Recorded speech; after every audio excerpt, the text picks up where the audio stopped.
انا واقفه كان بقالي حوالي 10 دقايق وداخله على ربع ساعه لغايه لما الباص وصل، وادي الباص وصل وادي شكل الناس. طبعا المفروض ان انا لو معايا جست سياحي هنقف نضيع الوقت ده كله في الانتظار ونستنى نطلع، واحنا وحظنا هنلاقي مكان ولا لا. معايا بقى اطفال، معايا اوفر ايج، مش مشكله اللي معايا.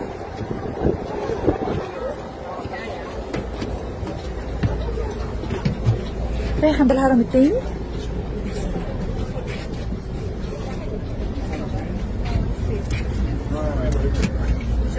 ادي الباص مليان. اوكي طيب، يعني انا المفروض هقف في الباص ده دلوقتي. المفروض اني انا كبنت او ست معايا اي حد جايين هنقف في الباص نتلزق كده في بعض. ها ده ينفع في منطقه سياحيه من اهم المناطق السياحيه في العالم؟ ينفع ان جست يبقى دافع فلوس عشان يجي في عربيه لوحده او اتوبيس لوحده وفي الاخر ينتهي بيه الحال ان هو واقف في اتوبيس زي كده متلزق؟ اوكي خلينا نشوف. انا دلوقتي رايحه للهرم التاني